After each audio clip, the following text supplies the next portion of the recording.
Hey everybody, I'm Matt Geiler. Well, not the real life Matt Geiler.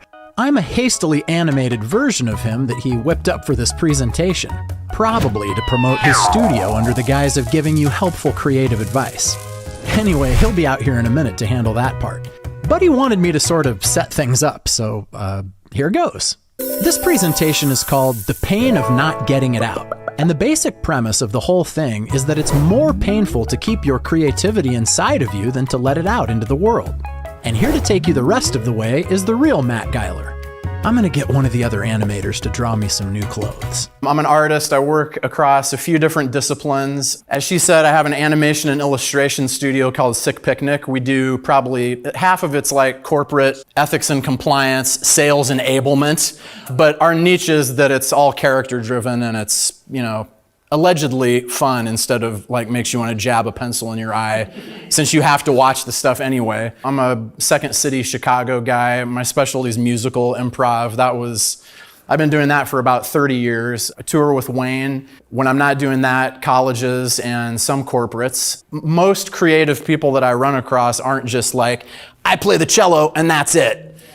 We all have these roiling creative juices that usually find multiple avenues of expression.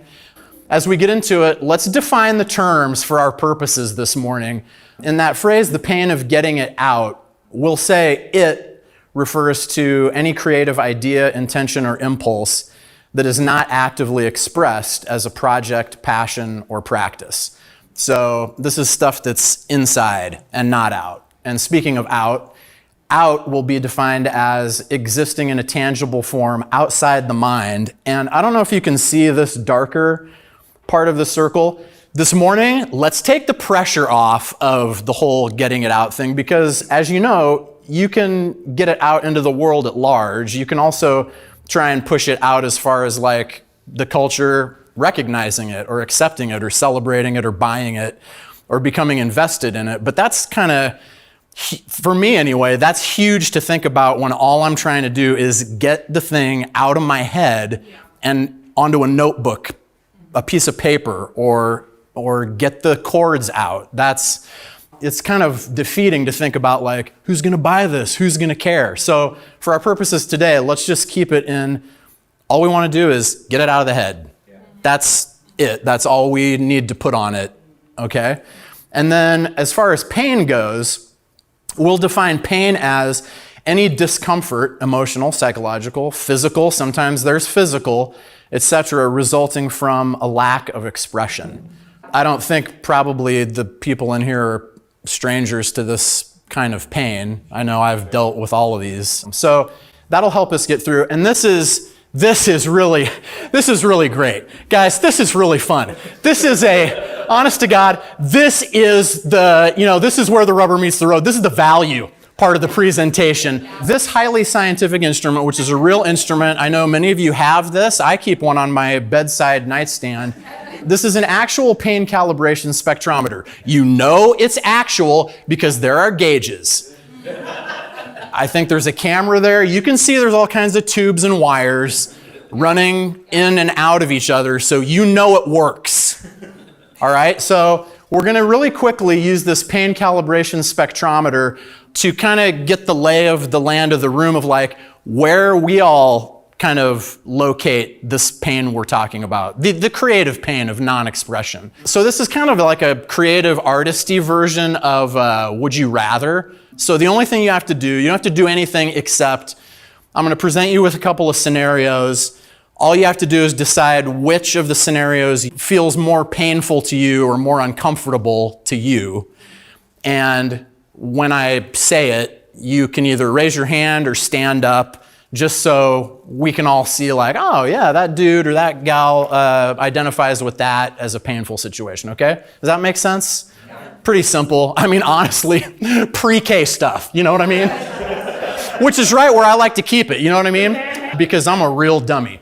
So here's the first one. Ready? Here we go. You let a friend listen to some new music that's not quite finished and they're unimpressed or critical about it, or your band plays a public gig and the audience is definitely not into it. Who identifies with that first one more? Oh, a goodly number of people. Yeah.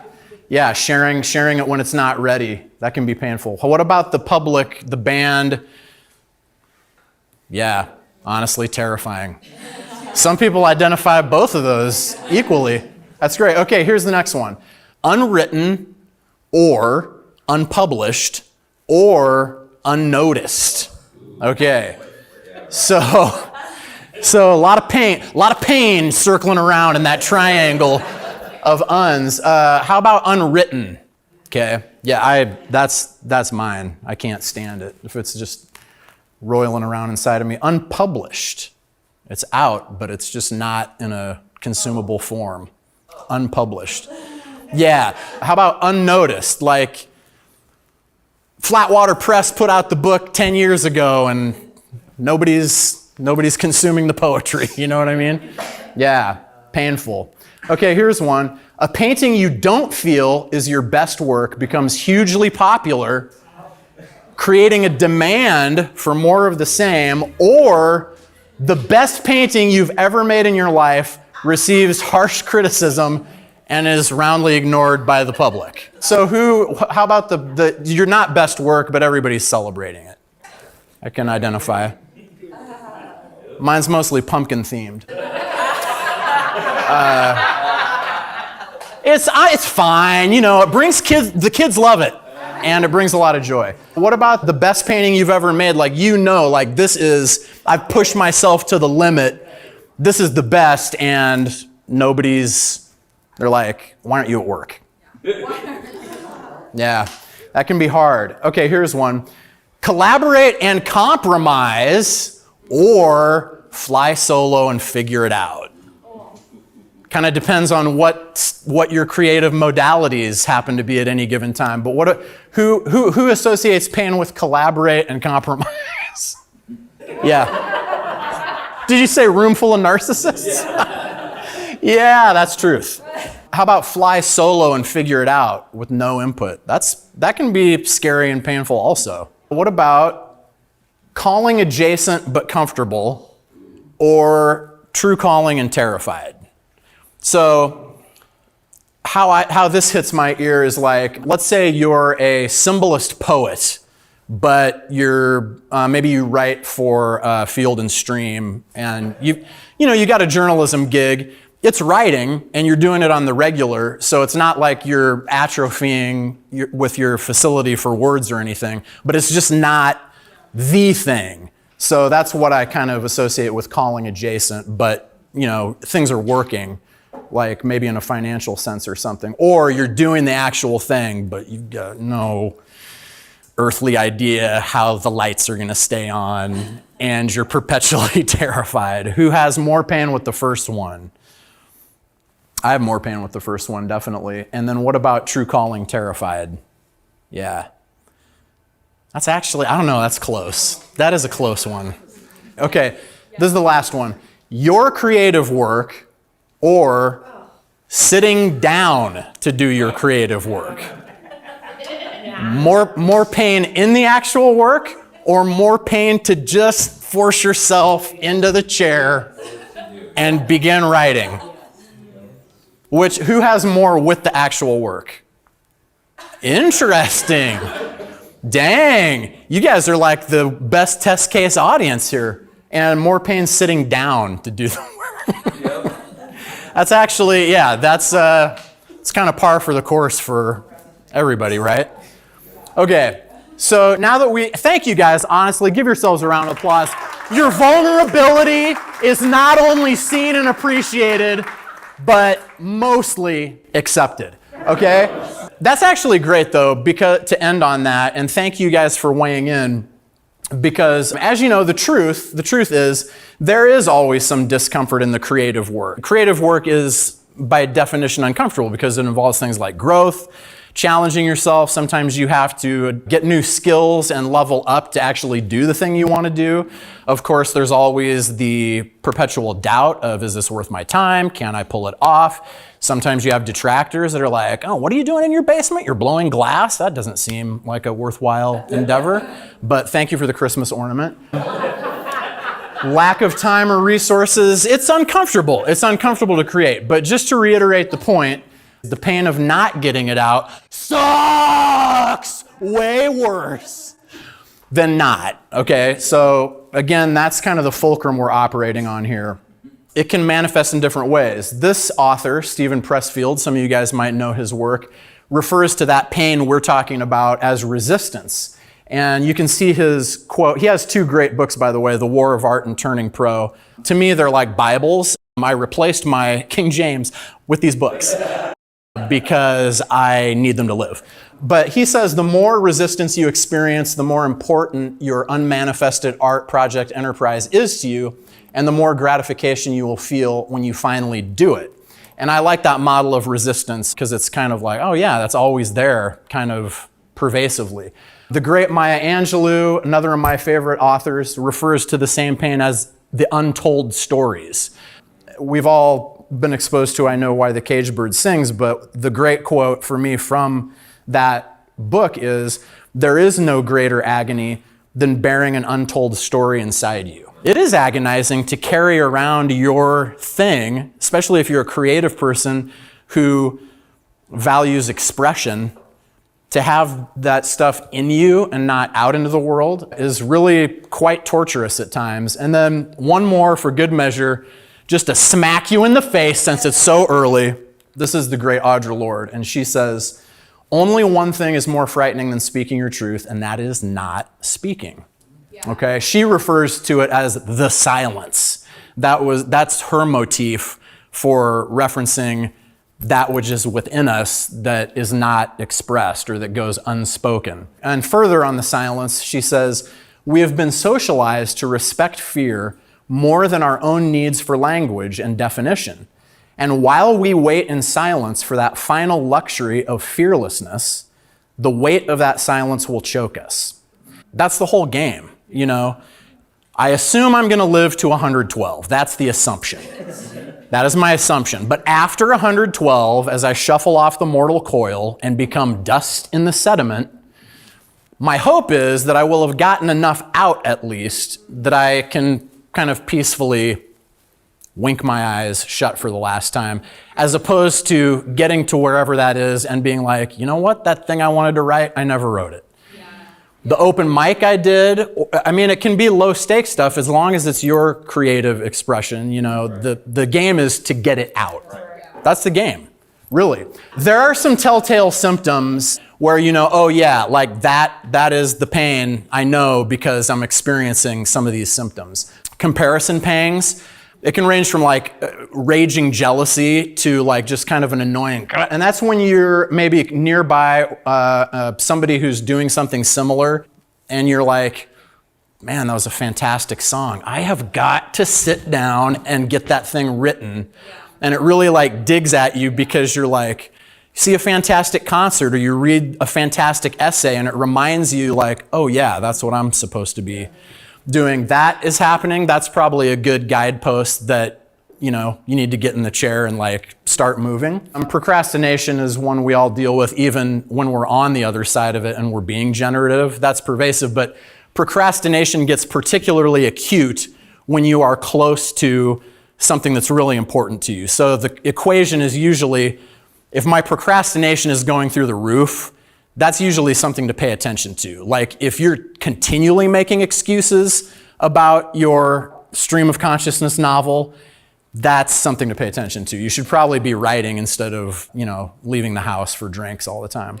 Various addictions, and I want to preface this by saying, I am not saying doing your creative stuff is the remedy, because we have serious addictions as well as lesser ones too. So I'm not suggesting that, hey, you know what, just go do your play and then your alcoholism will disappear. That's not what I'm saying. What I am saying, though, is that certain addictions do manifest as time wasters rather than the creative work we're supposed to be doing, because it's easier. In the end, it is easier to go meet up with drinks with the guys or scroll through social media or binge watch on Netflix, or whatever it is. The point of the addictions as a symptom is that when it becomes such that you're literally not doing anything on your expressive side, that's something to pay attention to. Self-dramatization, this is a great one where you center yourself not only in your own universe, but in the universe of others as a lightning rod and magnet for dramatic activity, positive, negative, or otherwise, to the degree that people are like, wow, things are really dramatic right now, and it's been a month since I've even sat down to write a damn thing. If things start getting very soap opera-y like, sometimes it's grist for the mill. Also, many times it's just, why don't you get to work a little bit? You know what I mean? But it's hard. That is a hard one. Fear flashes, and these are supreme. This is something they'll beat into you at Second City that we learned immediately, is to follow your fear. But that's hard, but fear is a guidepost. Something you're really afraid of, that's probably worth exploring. If it terrifies you but you're also constantly checking, like, what are the open mics around town that'll give me 5 minutes to do my comedic routines? And you keep checking, but you're continually terrified at the thought, you just need to go up and get up on stage and lean into that fear.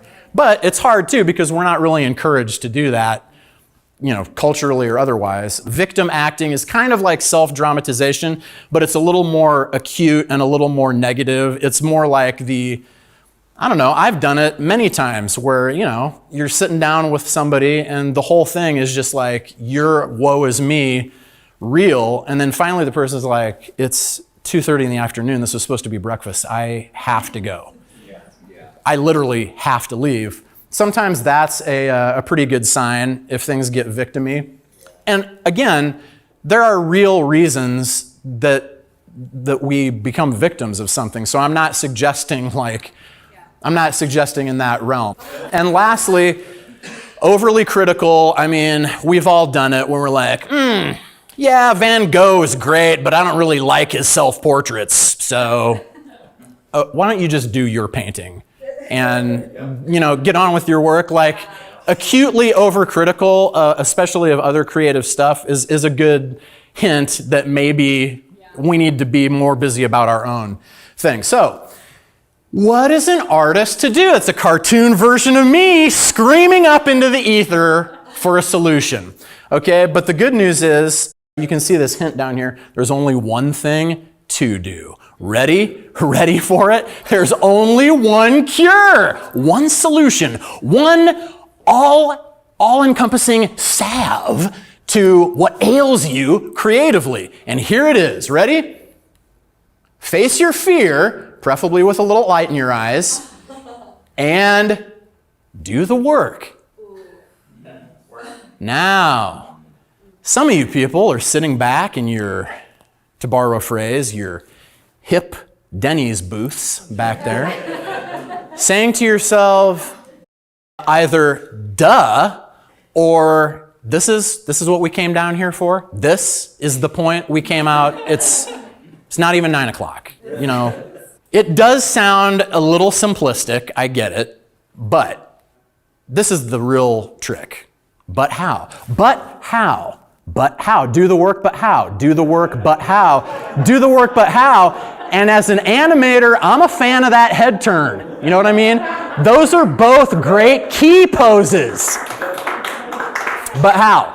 But how do we do the work? That's the thing where I always get stuck. I always know, like, it's do the work. That's the solution. I need to be doing the work. But the thing is, how do I do the work? Because there's so many challenges about how to get it out. How do we get it out? Okay? So here's the thing. I hate to beat it over the head, but the only prescription, again, is show up every day and do the work. Easier said than done. We do know it.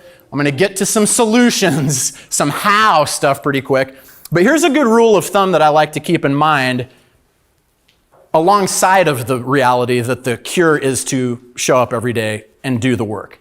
The rule of thumb is the more scared we are of the work, the more certain we can be that we have to do it.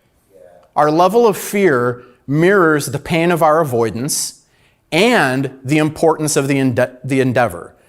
So when I am on high alert with fear, it often, almost always, triangulates equivalently with the pain that I'm feeling of avoiding it and how important the thing is to me.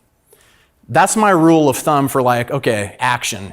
Action is the remedy, is in fact the remedy. That's the equation that I need to convince me here and here that is actually true. It's how to play through the pain, strategies for getting it out. You guys, so much fun, and this is gonna last 30 seconds. You'll remember none of it, but honestly, there's a screen at the end. You can do the URL or the QR code to download the slides to pour over them in your spare time, which I know you guys are gonna do. Play through the pain strategies. This is the best one. Develop consistency. Learn to value regularity over productivity. And I know you're looking at this and you're saying, this is so simple, a kindergartner could understand it. But here's the point. See these productivity arrows right here? They're all different levels, okay? Because the reality is, you're gonna have a day where it's like, boom, the floodgates are open, 6 pages, no problem. The very next day, it's gonna be like, 20 words? Are you kidding me? That's all? That's not the point. The point is, every day, do the work. The cumulative is going to outweigh the home run swings in the end. The novel's going to get done if it's every day. If it's just, I'm feeling right today and I'm going to take big swings and I'm going to do it all at the last minute, it's probably not. I like to think of myself as a multifaceted hydrant with all fauceted. Sorry, I blew my own joke. And so I think of all these spigots, and my whole thing is just, keep it turned on. Some days it's going to look like that. Different streams and different volumes through different pipes at different times. Some days it's going to look like that, okay? I don't want to miss an opportunity to... Okay? But the point is to keep it turned on. Another one, depersonalize your creativity. So often we think of, we have it all in here and we got to get it all out. I like to think of a nice flowing stream that's bigger than yourself. Take the pressure off of yourself. Instead of having to get it all out, maybe it's just swim in the river, dip your toe in because it's always there. All you got to do is just, and some days that's all you can do is just wade your foot around. Other times you're ready to like dive head first in. But the point is, that's out there and you can always access it. That's a thought that helps me kind of keep going even on my worst days. Don't be so serious, which you can tell is a motif for me. Intentionally ridiculous approaches to our most meaningful creative work can unblock us, keep our minds open and agile, and lead us in unusual or innovative directions we wouldn't have otherwise explored. I keep this in mind particularly for music because a lot of my music tends to be serious, confessional stuff. But sometimes when I'm blocked, it's better to click over into silly mode and be ridiculous with my song creation. So that's where like the musical improv stuff helps out, to just be like, okay, I'm gonna drop the metaphors for relationships and I'm gonna do this one about cake. You know what I mean? It's gonna sound serious, but it's gonna taste better. Here's another one. Finish by not finishing. This sounds like an absolute ridiculous approach, but sometimes not quite ready is ready enough. So here's a case study. A personal example. The question, how long can it possibly take to not finish an album? I'm about to explain it to you. This album was my first album, Frederick Julius, okay? I started writing the songs for it in 2004. I made home demo recordings after 3 years of writing from 2007 to 2010. There was a polishing and enhancing the home demos phase that lasted from 2010 to 2012. From 2012 to 2013, after I was finished with the writing process, terrified conjuring of obstacles and excuses, many of which you can see right there, ranging from I have no funds to get this actually made to who's gonna wanna listen to this? I'm 39, what am I doing with my life? We live in Los Angeles, we're about to be evicted, okay? Here's the thing, 2 questions, courtesy of my wife Jen, that changed the entire equation. First question was, what if this isn't an album? I was lamenting and belly aching like, what am I doing? She's like, what if it's not an album? I'm like, are you insane? What do you mean? Her second question was this. This is the important one. What if this is a sonic sketchbook? What if it's not supposed to be finished? What if the most indie DIY, underground, lo-fi thing you could do is open up your sketchbook to people and let them see this stuff before it's really ready? Like, what could be more raw and vulnerable than that? And when she said that, I was like, do you want a French? Let's do it right now in this restaurant because that is brilliant. I had never thought of it that way because I was so caught up in, man, like, oh, these demo recordings, I can't find a producer, I can't get studio time, blah, blah, blah. She's like, just put it out and see what happens. What happened is, unexpected, I finally officially released it in 2014, but if I had not done that, none of this would be possible. Because once I did it, I was like, oh, I could do that again. And if I wouldn't have just pulled the trigger on that, none of this would happen. So sometimes it is appropriate to be like, you know what? Enough work. On to the next thing. I just share that with you because sometimes that's a solution, an actual solution. When in doubt, circle the wagons, surround yourself with a curated creative community you trust, preferably also working, who will listen, support, and encourage. Gather your resources and use your lifelines. Amass an arsenal of information and inspiration that you can reference, and seek useful, actionable guidance, I think it says from professionals, and that includes mental health professionals, not just working artists and people who are doing it. That also includes, hey, if you need help to talk through some of this stuff, get the actual help that you need. And if all else fails, get at me. I love having creative conversations with artists about the work and about how to get it done and how to get it out. That's my email. You can find me on social media. I want to leave you with this quote. The creation of something new is not accomplished by the intellect, but by the play instinct, acting from inner necessity. The creative mind plays with the objects it loves. One of my favorite, Carl Jung. And so I would just want to leave you with that. Get out there and play. Make your stuff. If you run into roadblocks or if you get into a hard spot, you know how to get at me. Shoot me an email and I'll offer some encouragement because that's what I crave when I'm in those spots. And that's the way creative community is built, when we're actually kind of connecting and like, yo, I can't get this last stanza. Great, let's talk about it and let's figure out like how it can get done actionably and take it out of fear and move it outside of our bodies. So there's the link I mentioned. There's the QR code if you want to access that. And our animation studio is always making cool stuff, so check it out online. Come play with us. I'm Matt Geiler. Thank you so much for having me.